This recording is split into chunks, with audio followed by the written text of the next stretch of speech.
PowerBoat Television is brought to you by Yamaha. Conquer water with Yamaha. Cruisers Yachts. Luxury yachts and bow riders for all your adventures. And BoatBuys.com. 60,000 new and used boats for sale.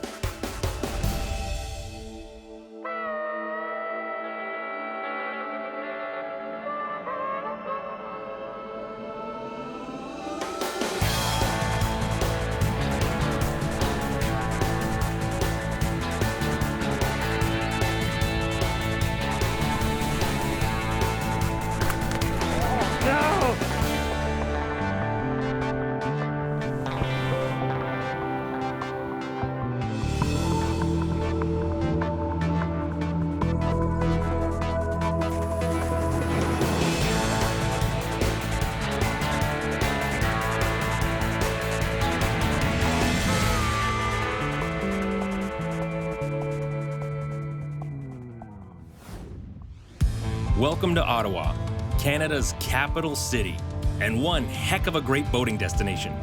Sitting along the Ottawa River that forms the border between Ontario and Quebec, there's also the Rideau Canal that starts or ends here, and you can get to or from Kingston on Lake Ontario. But the Rideau isn't just a thoroughfare, it's a great day boating destination, and the ramp right in the heart of Ottawa at Dow's Lake is as good as you'll find anywhere. So we splashed our Princecraft Hudson and got underway. As always, on a Canadian canal, I want a Canadian-made boat. On every Canadian boater's bucket list should be cruising through downtown Ottawa by boat. It's very cool to be on the Rideau Canal. I've skated here. I've never boated here. It's almost a shame to not be fishing on this fishing boat. So, thanks. Shawn! Yeah, buddy, I got a cool little fishing boat you want to check out, I think. I think you're gonna like it. How you feel about coming to Ottawa? Sweet! See you tomorrow. All right. Step one of my plan is complete. Oh, cool. That's where the Ottawa Redbacks play. It's no worry for us, but if you're in a cruiser, you'll have to plan your trip around some of the bridges. This is a very cool stretch. Lots of bridges span the historic canal. I know it's hard to tell with my super slender waistline, but it's as close as I've been to a bike path in well over 2 years. Man, this is an active city. The Rideau Canal is a centerpiece of the city. Paths run along the side of it, and there are cafes and restaurants. And of course, major buildings as you get downtown. Oh, in the shadows of Parliament. Feeling rather patriotic. I'm close to busting out to O Canada. When you pass under the Welling Street Bridge, you approach the most impressive historical aspect of them all. Whoa! Sweet view. The 8 flight locks. But more about them later when we return to Ottawa a little later in the show.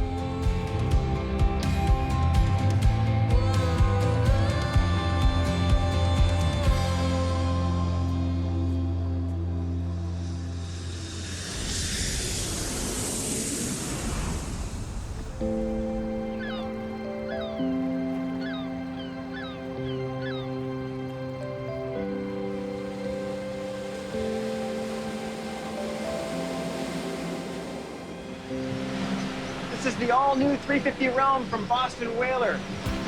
It's a fantastic new boat designed for long-distance cruising. It's got an expedition-grade hull, so it's really capable of taking you across the horizon and back. Whaler already has a number of high-performance offshore boats capable of covering long distances at speed. But the Realm has a few unique features designed to maintain that offshore capability while adding a whole new level of comfort for even longer trips. Well, this cockpit's been enlarged by moving the helm forward a little bit. As you can see, we have a dual-seat helm. We have another seat for 2 people just behind it. So 4 people can sit comfortably, even in reasonable swell at speed. There are a number of differences on these Realm boats compared to the Outrages.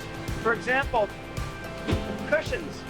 have a softer foam inside of them for more ride comfort. They're not expected to be as aggressive a boat, so they're designed for a bit more comfort.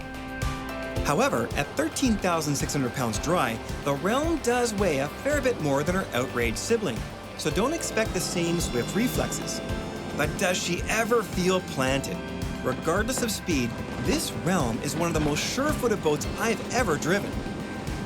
With triple 350 Verados as an option, she's no slouch in the performance department either. Auto Trim and Auto Glide take care of the busy work, leaving me to enjoy the incredibly smooth ride. Back at the dock, we can see how big an impact this innovative new console has on the entire boat. For starters, extending the console to starboard means only one walk-through to the bow on the port side. That allows for a unique bow configuration with a 3-wide forward lounge and opposing bench seat. Lower the solid teak table with the push of a button to convert the entire area into a massive sun pad. Extending the console also increases cabin space significantly. Now there's room for wraparound seating, which converts to a reasonable sized berth.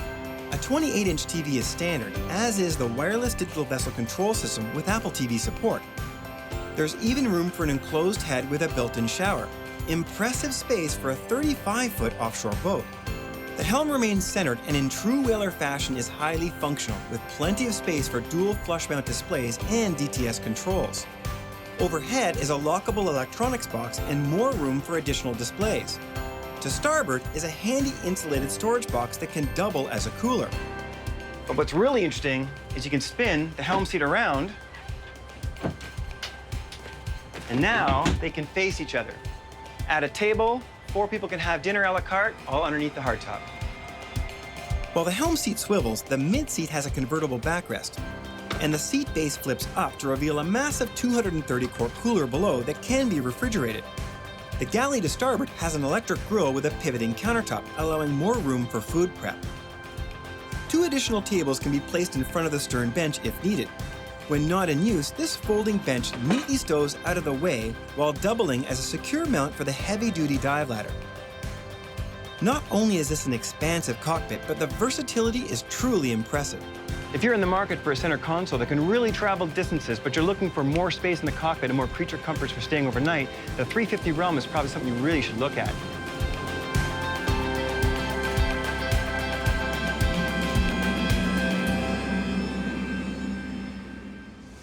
You want to make sure you've got a decent center line, because as you're looking down the planks, you want everything to line up 100% correct.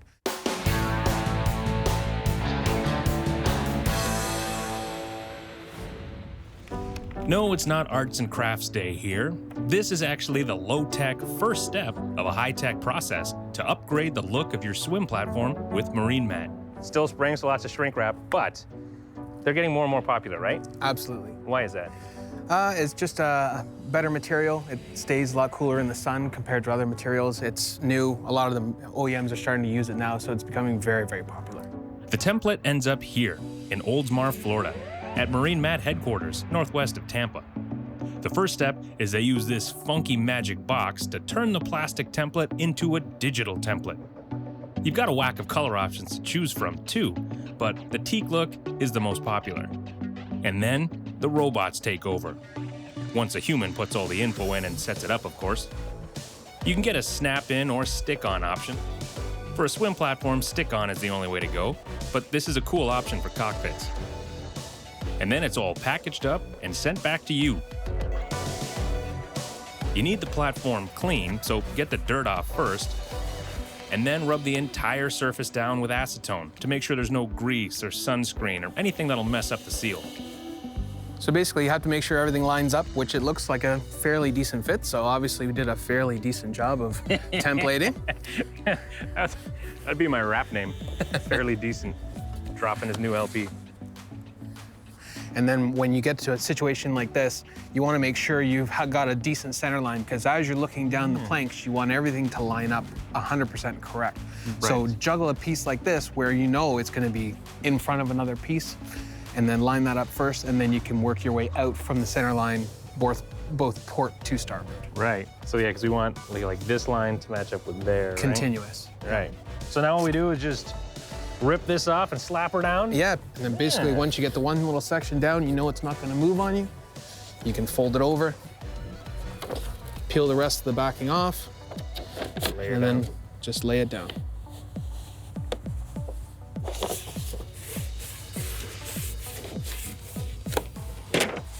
That's awesome.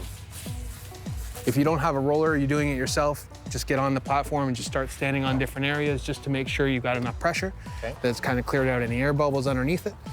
As exciting as that was for TV, we don't need to show you peeling all the rest of them off. And you said this is the most common selection of colors. But That's right. There's a whole whack of other stuff. And if you don't believe me, I saw some sneak peeks of what they're able to do. It's pretty cool. Check this out.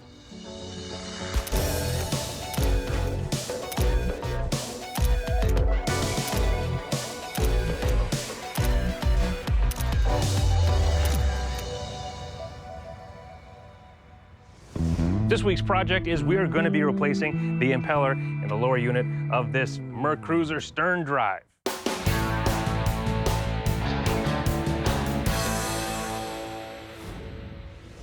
This week's project is we are going to be replacing the impeller in the lower unit of this Mercruiser sterndrive. Now, admittedly, this is not a project that the majority of us will take on ourselves, instead opting to leave it to our local service department at the marina or a mechanic. However, there are times where you might have to do it yourself. You've trailered your boat away on vacation, the local mechanic there can't look at it for a few days, or there is no local mechanic nearby. Impeller is something you should have as part of your emergency supply kit, along with some extra wires, plugs, all that fun stuff. Now, in concept though, it's fairly straightforward. We're gonna remove the lower unit, take out the old impeller, put a new one in. There's just a few bolts. However, it's heavy, it's awkward, it has to be out of the water. Probably gonna need some friends, and you have to know what you're doing. Speaking of knowing what you're doing, the first big tip is you have to have it in gear, and you can tell it's in gear. Hear that clicking sound? And you can't put it in reverse. It's because it'll only come off if it's in gear. So, pitter patter, start taking these bolts off. Some of them are hidden because why make things too easy for you? Unless you tackle projects like this, you don't appreciate how much time and expertise it takes. So don't always think the mechanic is ripping you off and say, oh, come on, it's just a few bolts. How long could that take? Cracked off, ready to go. I got a little pressure on these bolts. Before we remove those and actually take the lower unit off, we've got to figure out what you're going to put it on. Now, you can do it on a picnic table. You can make a little stand. I'm using this. Save your emails. I know you don't have one. I know you probably don't have access to one, but this makes it easier to shoot, so I'm gonna use one in this instance. See what I mean about awkward?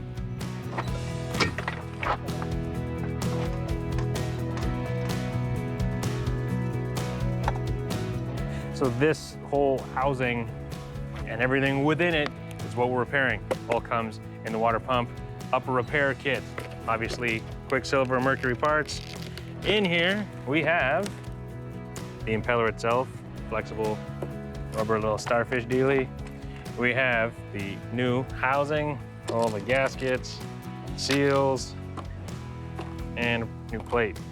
So, out with the old and in with the nucleus.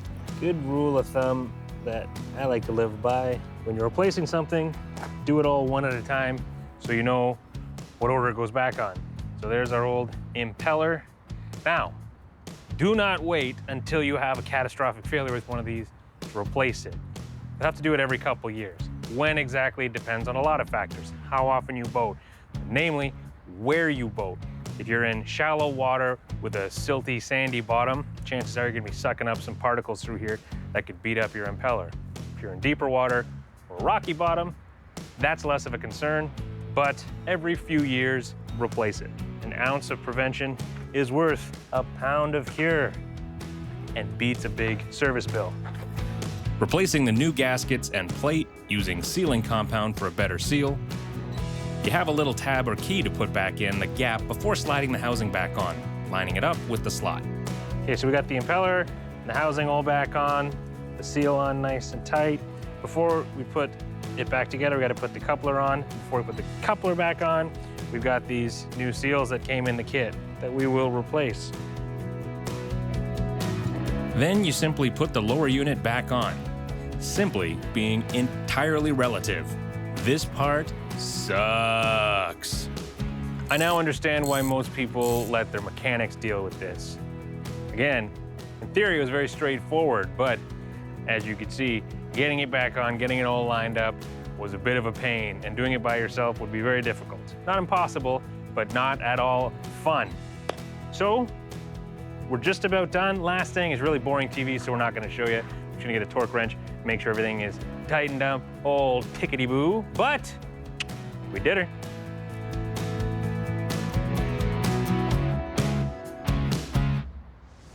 While we're in Ottawa and on this great little fishing boat, it seemed like a shame not to actually try fishing.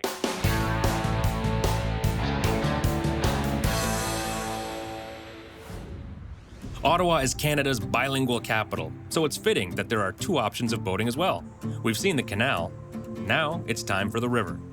If you're gonna launch a boat in Ottawa, your best bet on the river is here at the Rockcliffe Yacht Club, which is a private club, but the ramp is open to the public. Located right beside the Canada Aviation and Space Museum, the flying footprint is very apparent here, and not just because a flying club still uses the runways. The ramp here used to be for seaplanes, and it's concrete that's apparently 3 or 4 feet thick. It goes out probably 70 feet out into the river. So it's a massive piece of structure that was constructed for the military, and now we get to launch, pleasure boats on it. While we're in Ottawa and on this great little fishing boat, it seemed like a shame not to actually try fishing. And as you well know by now, I'm not very good at it. So we brought back a friend of the show, Shawn Banks from Team Rapala. Thanks, Steve. How are you? Good, and yourself? Good. Good. So we're in the Ottawa River. Methinks there's fish here. Yeah, I've been told there's walleye, sauger, largemouth, smallmouth, pike, muskie. Ooh. So we have a variety of species that we can target today, and hopefully they'll cooperate with us. So it's go time in Canada's capital on a Canadian-made boat, the Princecraft Hudson DL WS. So we just got on board, like we can still see the marina. First impressions of the Princecraft Hudson. You've been on a lot of boats. Yeah, I have been on a lot of boats, and to be honest with you, it's not missing any of the necessities. It's got everything we need. Beautiful forward casting platform, family seats at the back that also turn into a rear casting platform, decent console, lots of storage, rod storage, battery storage, storage in the bow, live wells, everything you need for a weekend of fishing. Let's go find some walleye? Walleye? Walleye. with an EH? We'll make it patriotic. Walleye, oh, I see. Yeah. We cruised in the low 20 miles per hour range and topped out at 40, which meant getting to our first shelf in no time. We decided we'd do a fish off, so each stake our spots on the boat. Shawn wanted more room, so folded down the optional bench seating while I got a head start. So you got your spot in the front, I got my spot in the back. After casting toward the Quebec side with no luck, I switched it up. There you go. Oh, you had him. You got him. Yeah. Yeah, the Ontario fish. Bring him right over here, Steve.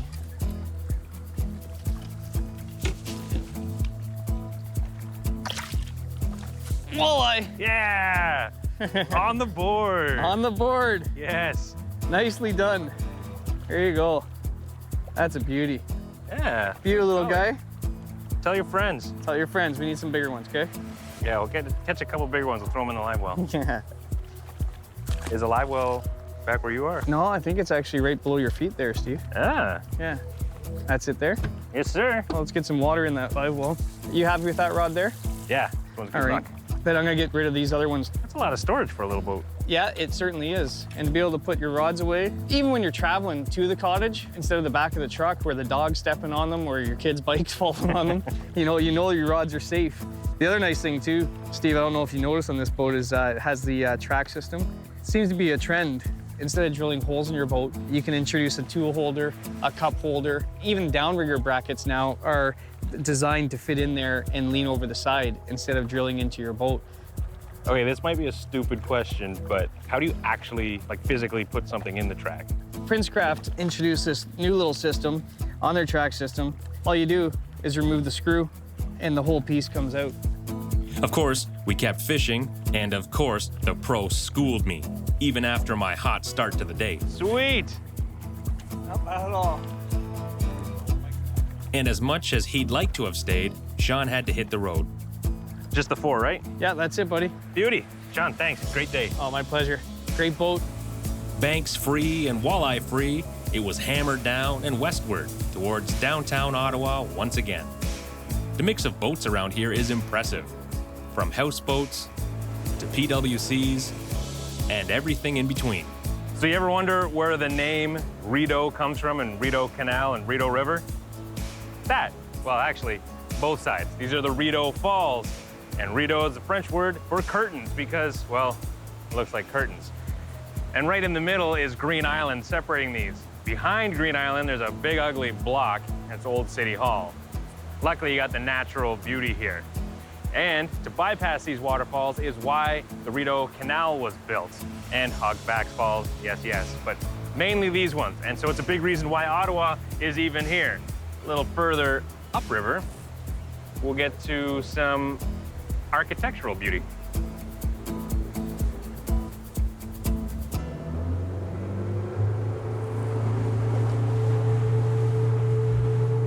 Somewhere right around here is that dotted line on the map where we go from Ontario into Quebec. Where you go from hello boat to bonjour les bateaux. I don't know. Je pense. Boats aside, this is one of those must-see spots of Ottawa. So if you're coming through here, count on being in about 10,000 tourist photos.